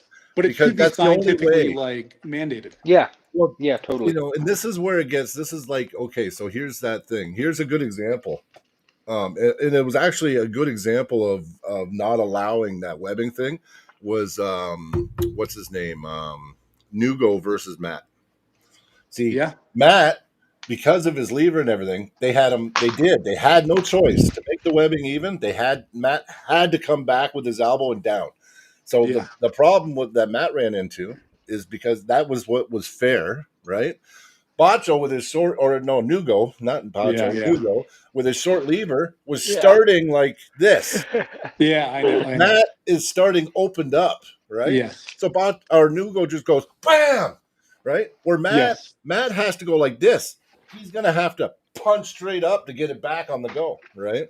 Yeah. So let me ask you something, Brad. Would the Yeah. relationship from the like humerus to the radius be like a lot of arm wrestlers say typically you want to be 90 degrees. You hear that number a lot. Would that Yes. be part of the equation, that 90-degree kind of spectrum? You mean your arm is 90 degrees? Like, yeah, your humerus relation to your like forearm would No, be I think 90 that's doing degrees. too much. You would just get the height, Okay. the length, and then you would, mathematically figure it out. And there's more that would have to go into it. You have to, obviously relative to your opponent. Mhm. Of course. So Yeah. if you're long, if your arm length is 3 inches longer, that's going I've to seen be. you argue it. I've seen you argue it against Matt at Arm Wars. Yeah, and You remember? did Matt? So you use Nugo as an example, but like against Mhm. Arackley, and look, I love Matt, so I feel bad for using this example, but Mhm. Arackley's thumb was like the same height, the end of his thumb, as Matt's like bottom of his thumb Mhm. in that left arm match. Mhm. Because there's ways to hide it, dude. Like Nugo was able to get Matt down, but like if you want to put your elbow to the side, you can hide webbing that way. The length Mhm. of your arm is shorter. Yeah. And all you have to do is move it to the center before the match starts. Yeah. And you have that height again. You're And the right. ref can't always be on you. So there does need to be that set line just because the ref can't physically be doing that. He doesn't want to foul you out Yes. either. There has to be a Yes. hard rule. I've done it in a See, ref script. I have a small hand, Brad, and not the biggest lever, so I'm 100% for this rule. This rule Yeah. it makes it so that I don't have to It's more expend fair. 3 times as much energy in the setup trying to get what I deserve. And I don't think it wouldn't take anything away from like the freedom of the match because they can move around the whole pad as soon as the go happens. As soon as the And go it happens, wouldn't, yeah. yeah, it wouldn't even disadvantage the longer arm puller because you would make sure like if it's even or it's below, like let's say the relation to the arm. So let's say my arm's Yeah. only an inch and a half longer. You would have no backing up at all. It would just be a standard Nope. match. Yeah. Or whatever you want to do as a ref, maybe back it up like half an inch or whatever, but you wouldn't follow the line rule. I It would kind have of to do it be already. I kind of Yeah. already do it when I ref. Like I kind Yeah. of will look for because I'm an arm wrestler and I know about that, Brad. Mhm. I do when I'm reffing. I do think about that. You know what I mean? And I Yeah. will. I will. I know everyone's game. See, the nice thing about being an arm wrestler and active, and then being a ref. Actually, you know the nice thing about being a ref. I Mhm. learn shit all the time because I'll I'll ref Yeah. a high level match. I'll be like, oh, good. I never thought of that. Yeah. You know what I mean? Yeah, Yeah. like I'm always figuring shit out all the time, bro. Like reffing, right? So, but I think if you know that, if you're a ref and you know this in this argument you bring up, I don't think you can consciously overlook it in a match. No. Like, you know what I mean? And I think Yeah. some refs have done it so long they're closed off. Like it's almost like the old refs are the worst refs. They If that are. makes sense to you. I love the older refs, a lot of them, but Yeah. like just as people, but it is sad because like they have no clue what's going on. No, because they don't care. Everything is just repetition. Simple You for know, them. done it so many times, they're not looking for nothing. No. They just want to get the match going as quickly as possible, and whatever, you know what I mean. They're not Yeah. analyzing, looking at what's going on. I do. I have a peek, right? Like even when I go down, right before I go down, I always check. I always check for center and stuff. Yeah. So like you'll see me, I'll duck down because I can't really tell center sometimes. I don't want it to be off, right? Yeah. Yeah. And Yeah. that's when I'll go, boom, I'll knock the guy's elbow back. You know what I mean? Like Yeah. right away, Yeah. You have So it, and it's hard because like you have to constantly be knocking it back. Like let's say if it's forward in the beginning, then you knock it back. If the straps are already tightened, it doesn't matter. yeah. The damage is already done. And dude, there's so many examples. I'm sure you could as well pull up, like high profile ones. But it's sad because like everyone's so cool in the community. You don't want to like you don't want to bash anyone. So No. yeah, but there's been some really bad calls. Hey, Drew. Yeah. Drew 24, awesome guy. We got Lucky Ones podcast in the crowd. They're great. Yep. They've been We got a helping us question a here lot. from Calvin Jones. Are you allowed to load in the setup? If so, why do people yell? Listen, they are loading 20 times. so Depending on the yeah, rules. It just yeah. depends Well, on the no. rules. Listen, this is what some people need to start learning. Okay, loading pressure. You don't want to load and tell your opponent the direction you're going anyway. Mhm. So I always tell people learn to fuck off. My Learn wife. to fuck off. Yeah, sorry, my wife. I love her. I just bad timing. But I always say load, but just load on yourself. Like load, become like a unmovable object. But you don't want to. Technically, if you load, it's not a good thing anyway, because a really high level puller is going to feel exactly where you're going, and there's no sense loading. And most of the time, when people are bitching about loading, they don't feel a load. They're just fucking playing the game in the setup. Oh, he's loading. He's pulling me. Most of the time it's bullshit. It's not even really happening. Yeah, and I agree with that. I think if you can find a way to apply pressure without actually using the muscles you're going to use in the match, Yeah. then you can kind of like you can almost scout out where they're attacking from. Mm-hmm. Oh, we got a guy. Oh, is that you? Yeah. Oh, I didn't I'm even- here. Oh yeah. You didn't know. Yeah, I didn't even know what you looked like. Frick yeah. No, I'm here now. Cool. I've always been I used to might- it seeing wasn't working. the poster or whatever. But Yeah, you I guys don't know talk what's for in a the second. I'm background. gonna call my It is. wife back. Make It's sure the she's same not picture. It's just yeah, sure, yeah. stretched. But you understand this. So like if you load without Yeah. actually pulling back, but you just take certain things like maybe heights, and you feel that they're going to contest it, but you know you're going to win just based on the pressure you feel. Yeah, hooking is harder because you almost have to load space. Which if they, Yeah. So if you're in the strap, it's a lot easier to load for the hook, definitely. yeah, Like if you're trying to force the match inside, it's a lot easier to load for that in the hook because you load into the strap. You don't even load into their arm. You just load into the strap. usually Which the to only the issue, ref might feel that if you do it correctly, the ref might feel it as them. You know what I mean? Like the ref can get confused sometimes about who's doing what pressure. yeah. I would say though in the strap though, like a good low hand top roller can really get that strap super tight on a hooker. Oh, Where in the setup, where out of the setup they probably are just going to be pulling against air, where it might be more difficult for them to set their move before the match starts. Yeah, because they're relying on that hooker to hang on, right? But if the hooker's smart enough and kind of tries to keep it more neutral center, they might get a little further. Yeah, like they can without even like pulling them off the pad, they can find the tightness in the strap and kind of take the risk before the match starts. But if without a strap, they're just going to be pulling against air or look ridiculous, like lifting their opponent off. So, Yeah. but you're probably not pinning a good low hander out of the straps.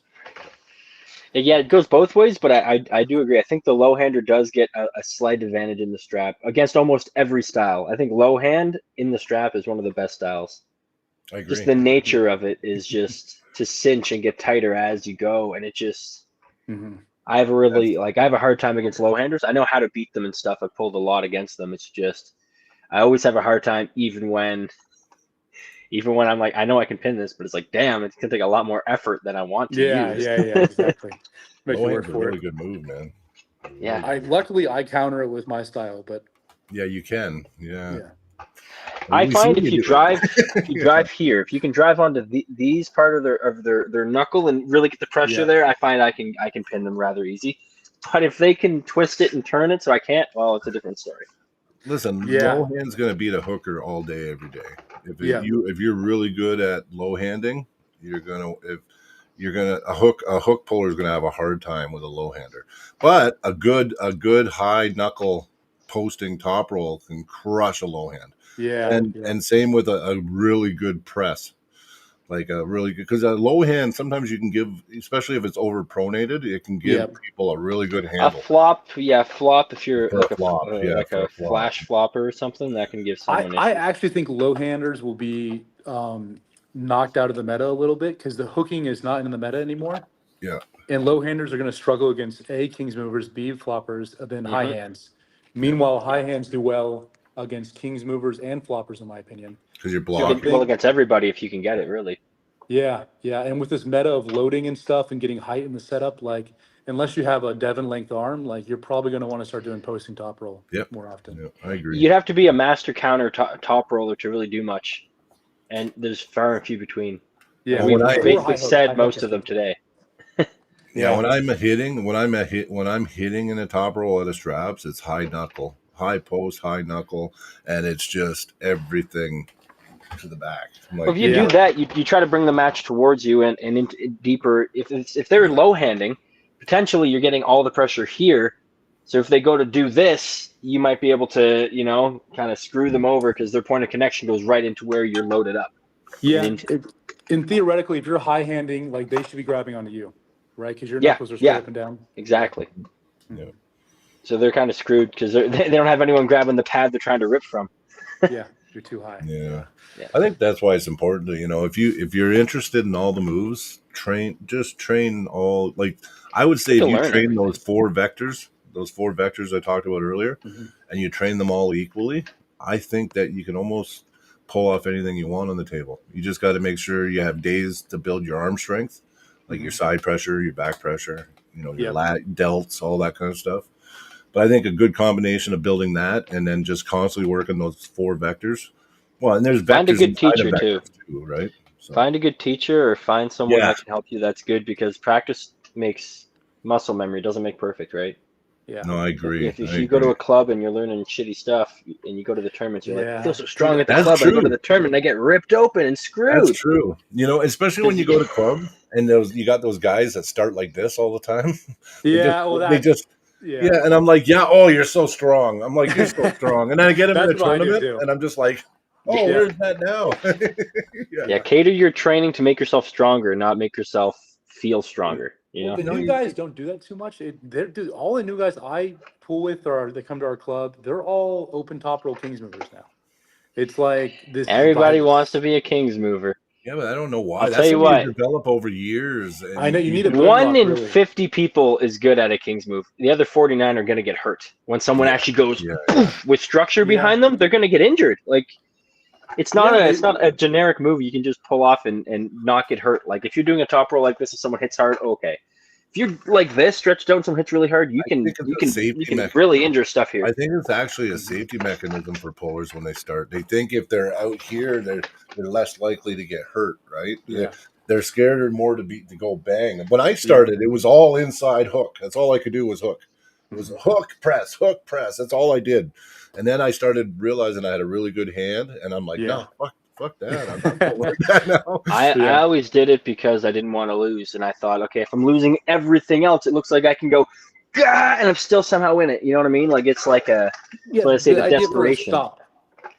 You know what? Yeah, exactly. Stop is a stupid concept. What's up? I like the way you train, Brad, in a way. I like how you study your opponent, and you will find a weakness that you think is a weakness on them, and you'll train it really strong for that day.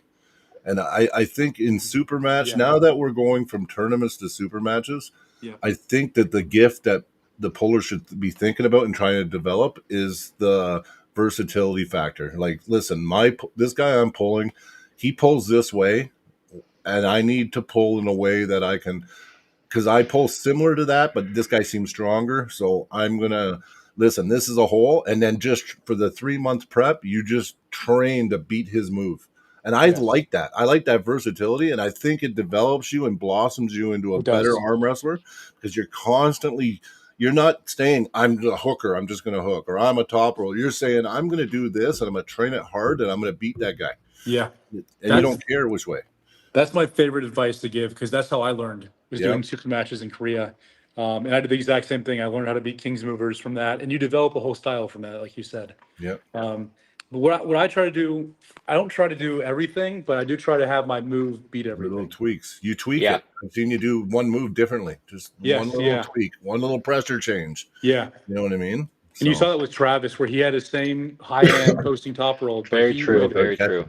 Yeah, he would change it for personally. He'd press Jerry with that same kind of move, though, same pressure. Yeah. He was so dominant with it, too. Like, shockingly dominant every time. Like, it was crazy. Yeah. Travis was a beast. I mean, dude, Travis is still an awesome guy, but he was, like, really beastly back in the day. Yeah, very he good. was a beast. His move was that good, though. That's the thing. If your ace is that good, well, right? If you know his story, you'll know why he was so good. Also, he did it for a long time. His dad's bar and stuff, and his dad was really good. Yeah, too. yeah. Oh, for sure. Yeah, but yeah, no, just saying. I wasn't trying to blow smoke up your ass, Brad, but I think that's really important. You're good. I did notice I don't that mind. your attention to detail is high. Well, dude, I think I'm just obsessed with it. Where I'm sure, like, I mean, you look at things when you're a ref and stuff, where you just like if you watch it all day and you Yeah. watch high quality stuff, like you can't not pick up on it. Yeah. You start to get eyes for it. I just think people watch like the drama videos and they watch like just the worst much part of of arm that. wrestling when Yeah, like yeah. there's Yeah. so much amazing content, and just because Yeah. it's not live, like it might as well be live for you because you've never seen it. Like Oh, dude, there's all the old WAF hundreds of videos. thousands of I watched hours of I've archived watched videos everything. I'm watching ARM on TV. I'm YouTube. going back watching all the ARM TV videos again right now. Yeah, dude, I did that as well. Yeah, Yeah, with just in like Oh, the super old ones. With Dave I'll go Patton. back once a month and just Dave kind of Patton, Johnny Walker. I yeah. was watching all that stuff. They're all talked about all the Dude, time. I Johnny wanted to Walker's see a it freak myself. of nature. Yeah, it's awesome stuff. I wish we had more of it, but it's almost like technique has degenerated in arm wrestling to a point where you have a lot of copycats, and then you have and not like high level copycats. You just have like brain turn off copycats. Yeah. Then you have so much steroid use that technique has really fallen off. Yeah, that's Well, strength is ultimate, so if you just have enough But power, I don't know if it is though. I mean, super steroids heavyweights. don't matter that much, man. Like they do and they don't. Like, the thing is it's a tendon sport. So I'm learning I'm really strong physically, and all I've been doing is ripping the shit out of my tendons. So it's like, Yeah. you can have a lot of strength, that'll but happen. you're just, especially with roid use, maybe if you've been pulling 15 years, you're at the top of your game, you're that established, you're really good, and then you add in the steroids, sure, but no Well, yeah, steroid's going to help you in arm wrestling if really we're in the just first 5 talking years. steroids, I'd agree. Unfortunately, though, like there is so many. I looked into it for a while because I thought I think it's all very interesting. Like you can basically have like a video game potion Yeah, where you yeah, like I know you. make your Totally, yeah. make your strength like plus 20, like your endurance minus 10, and your intelligence cool. minus 10 or whatever. Age points go up. You're sitting there, you're watching his XP Yeah, skyrocket. it's cool. Like, But dude, when I looked into it, like there is so much stuff you can do that people don't even know about, like local growth hormone. Yep. So like if you wanted to put growth hormone just for your thumb, there's stuff for that. Yeah, Like it's insane. And like once you realize how crazy it goes, like it is broken. Yeah. Like it really just becomes a game of potions. So no, it's true. you're just min-maxing like your Skyrim character with your enchantments and stuff. So I love it it. is insane. and your played all life the is Elder your skill Scrolls points. games. If you run out of skill points, you die. Look, and I still think natural arm wrestling is possible. Like Mindaugas does it. I think Reno might be natty. So there's still some guys out there. I think on the lower end. Well, Mindaugas is the not best. on the heavier end. I mean, one it's of the- just not. Yeah. Totally Oh, on the on lower the end. supers, Totally, I don't know if 165. it's. Sorry, yeah. In the lighter weights, I totally agree with you. Yeah. Because there's only so much musculature you can put on your body to begin with at that weight. What are the steroids really accomplishing at that point? If it's more of a tendon sport, especially at that. I think the lighter you are, the stronger you are pound for pound too. Well, like I mean, even you're making your tendons bigger with some of the PEDs though. No, you're right. making them stronger and all that kind of stuff. True. Like the growth hormone is great for tendons. Like if you're doing growth hormone, that's amazing. Some will deteriorate and dry your tendons out, and They will, but if you're doing a full spectrum for arm wrestling, it can be quite beneficial. Some guys are literally just too stupid to use like the right steroids. Like, I know. It's actually insane. Like, it's not too hard to figure this stuff out. It's trend bros, man. Trend bros. Let's go nuts. It's like at this point, just if you want to be big and look cool, that's one thing. But if you want to be the best arm wrestler out there, you want to make a specific cocktail. And also, you want to get your blood work done. You want to know what levels you have, what you need to get. And if you're just doing everything just blind, it's insane. You're not doing it correctly. Most people do that. Most people do it totally blind. Someone asked me a question though. My riser. I think it's really good. I hit 110 for a few reps the other day. My main thing though is just getting the technique perfect to where, like, I have not just riser, but it's all right here. So are you doing your rise right back, or are you just doing micro movement rise? You got to have that ability to sustain all this, right? No, I straight agree. down pressure is super important because this locks in your whole center Yeah. table presence. Mhm. Yeah, they're not going to be able to go sideways against you if you're able to just I can lock show you in. how I train it real fast. That'd be cool. Yeah. Really cool. Sorry, I gotta move this off the screen. There we go. So I do behind the wrists, over the thumb, Yep. then I go just over the knuckle usually, not over the thumb. Okay. So it Yeah, looks that's what I like do. that. Okay. Thumb Yep. sticking out. Then I will play around with different angles. It's not always centered. Yeah. It's but, not always the same. Yeah. But usually the concept is to not hammer curl it, but to get your elbow in front of your hand, like Travis talks about. And once you have, it's like changing the lever. Like you're changing the mechanism of the lever where you're no longer pulling up, but you're almost pushing in with your elbow. Mhm. So now your elbow comes out, and your hand has to come up. Yep. And it locks in much more of the shoulder and the chest. I get it. So it would look like in an actual match this. That's not how I train it. There's usually more weight, and it's very much like. Okay. Yeah. Yep. I do And something I even similar. want the elbow to come up a little Yeah. bit, kind You of want like to the be on your knife move. tricep almost. Yeah. Yeah. A little bit In of an internal actual match, rotation I'm in there. probably not going to get to that point where this comes up, but Mhm. that connection to. That'd be great if you did, because you'd be ripping them taking Well, off. right off Like the if you bat. have the hand, like I think you only need an inch, and then once you get the hand, you just. their hand's going to Yeah. be cracked. Yeah. Don't Why Once you lift pull them them feel off off the pad. that, and yeah, elbow it's foul just them? to the pad. Yeah. Yeah, but that connection though of You'd going be like, from holy here shit. to here is what you need to feel to properly Yeah. do the riser move. If you're not going there, if you're doing this, it becomes more of a hammer curl. Yep. So Yeah. Totally. Yeah. yeah, you gotta be careful with it. Because you're not in the match trying to do this. No. And I do Really, it you should just keep it similar what down. you're Like doing. Yeah, I elbow do it forward, similar. flaring over. You know what And though? I then- don't think I was Mhm. coming up. I don't think I was coming up like you though. I think I might try that. Yeah. Well, you gotta be careful. So it wouldn't be like this motion. Okay. You're only coming up because you're lowering Because yourself on you're the pad. yeah, okay. Yeah. So I'm still pulling straight down. Yeah. Yep. Yep. Okay. So even though I'm coming up like Your if pivot I point's had no still pad here, downwards, but it's yes, it okay. would look like this. Yeah. It Yeah. wouldn't look like a flare out. You trap them in like a closing like ceiling with that elbow, Yes. the way you're moving it, so that they're forced to get pulled See, that's down. really good too. I think a lot of people got stuck on the Devon lifts and the isolated movements and shit. That everybody's just doing micro movement stuff, and I think that's a mistake. I think you got to do the full movements and stuff. They're more fluid. I think you should do. I You do think them there's a both in place for both. combination. I feel like there are some. Yeah, I feel like I do feel like sometimes when you're fully loaded up at the top and you're in a match and you're kind of like maybe 50-50, if you can have just enough to start climbing and hitting, so maybe those micro movements can help you for those moments. Yeah, but I mean, you're not going to be sitting there micro moving like on a with your arm like doing a little micro movement in a match. You're not gonna be doing no Devon. You're not gonna be doing like a Devon, right? thing. Well, if you're a static Kings mover, it makes sense. Yeah, train But in the most of these position. guys don't have a Kings move, and they don't even like. I use half my training or more just for skill acquisition. Where like I'll just play with the weight, where it doesn't have to be perfect, and then once I do have it perfect, and I feel like everything's working in tandem perfectly, then I'll do heavyweight. But like I'll go for hours where I just play with stuff. And that playing is like not only does it keep you honest for your technique and stuff, like it lets you experiment as well. Yeah. Yeah. So I think and it's most just training should be like playing basically. it's like furthering your comfortability on the 100%. pad too, because you're in your position, you're in your happy place, right? And Yeah, you're yeah, exactly. working. Yeah. It's similar to doing a light table training with somebody else. Like you're very, very much getting close to that, but you're alone. We so got you a can get nice as super close as you chat can, from right? Sean Crowther, teammate. Hey, Sean. Yeah, one of my best friends. I love Sean, man. Sean's awesome. He's Sean's Yeah, everything. Sean's a big fan of you. $13.99. I missed the start. I was Sean's busy at work. Yes, you were. He's off today. Today's his last day, and he gets to come home after 20 days on. So, hey guys, how's it going, Brad?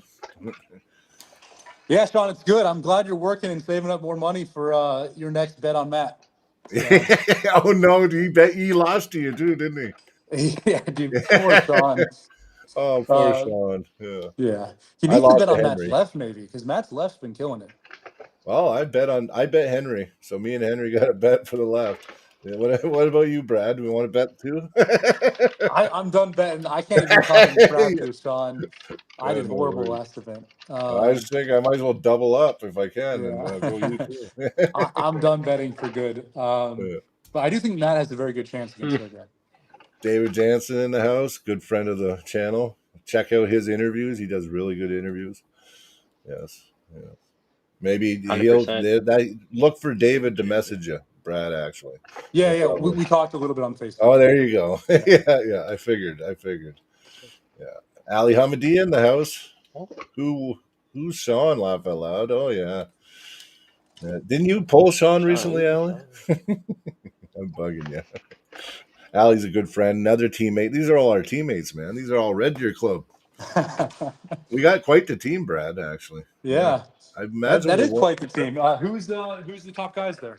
Well, you got Caleb Freeborn, Matt Mass, Caleb Freeborn, Sean Crowther, Zach Monroe, Hugh Nutbrown, Ali Hamadia, Victor Beloff, me, Brian Parliament, and the list goes. I mean, we have a crazy team.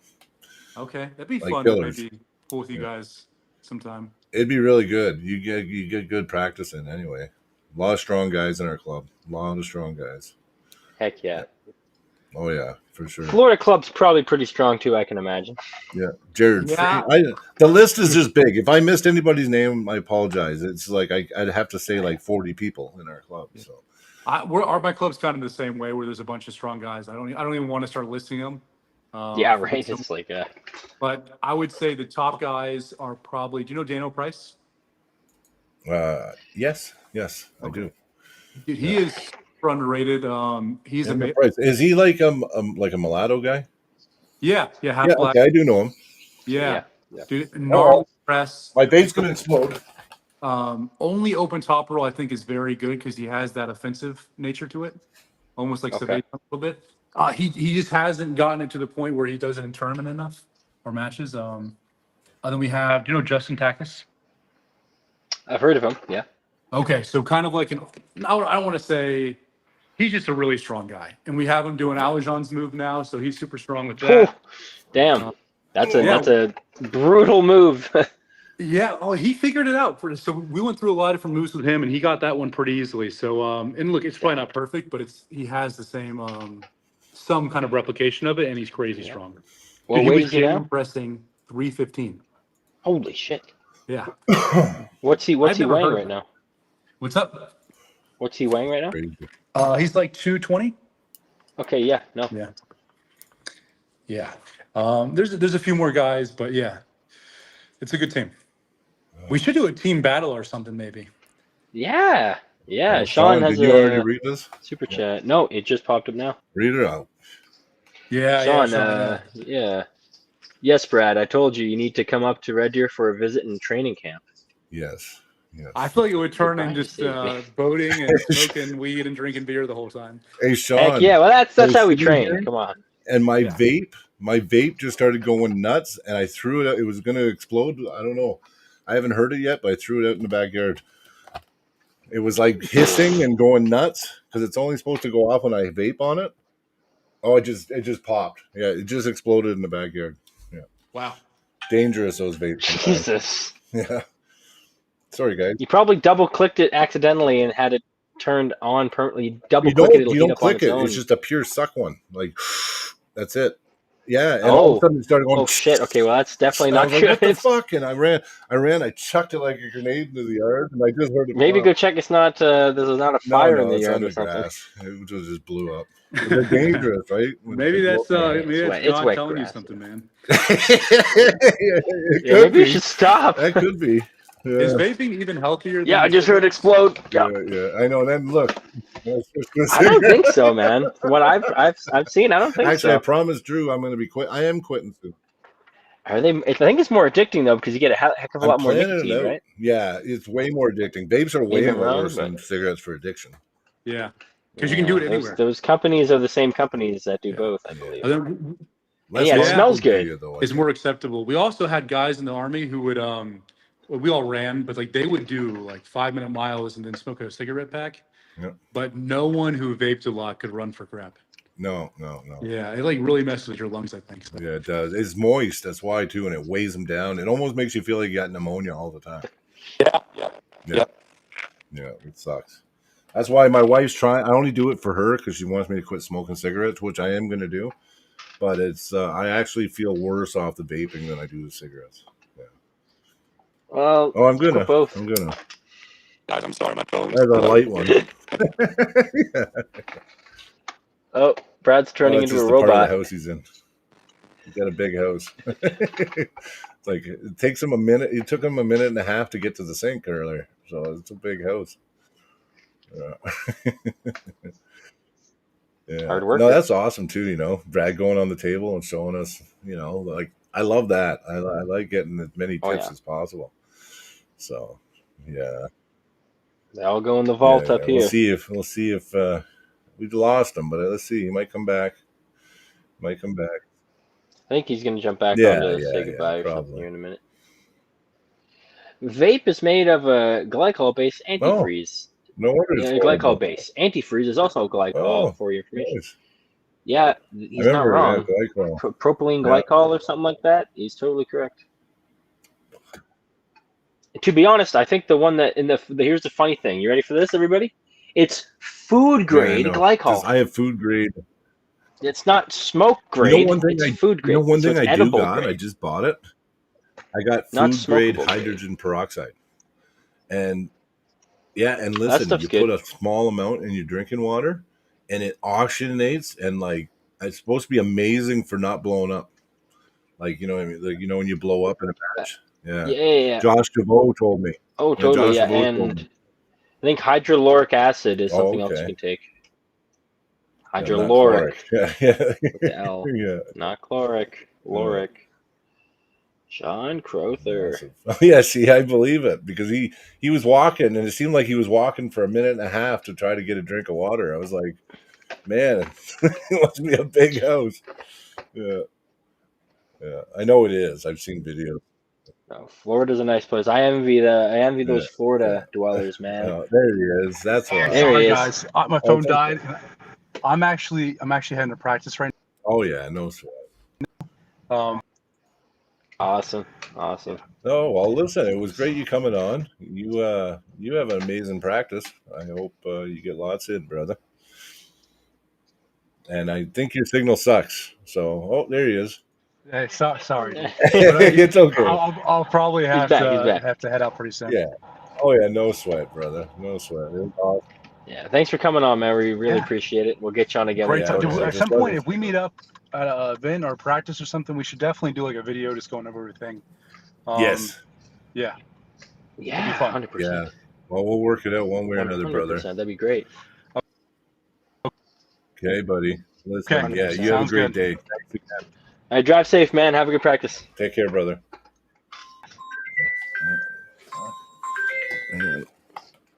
Oh no.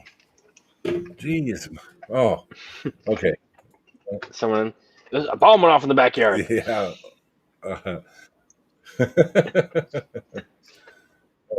right. Yeah, that was. Oh, he's back again. Back again. There he's gone. He's not really gone. That's weird. It's like participant hidden is all it said. Oh wait, here. I think I can go over this panel, and I can go. No, let me do shit. Oh, there he goes. He's gone. He's gone. Well, hey, what's that? He's going to practice. Yeah. No, that was awesome. He had a lot of time to come talk to us. So we're really grateful for that. It was good. And he's a great guy. I was worried that athlete. because of the time of day, we wouldn't get a lot of viewership on it, but we hit almost 20 people. So it's gone down a bit now. So it was good. And it was good educational. I'm glad we got to talk a lot of arm wrestling, bro science. So yeah, I like those. I like these ones probably the most. My cam started working like halfway through. Awesome.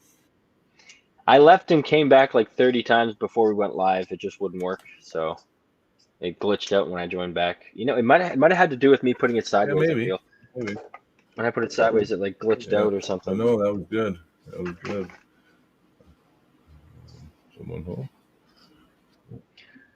But yeah, okay. Well, thanks for coming on, everybody. Yeah. We appreciate it. Hope everyone has a good rest of their day. Yeah, everyone have a good one. And Sean, I hope you have a good start to your days off. Yeah, man. buddy. Let's go golfing again. We're gonna go golfing again too, for sure. But yeah. Well, thanks everyone for joining us. Make sure You like and subscribe if you haven't, and have a great day. See See you ya. guys next time. Bye.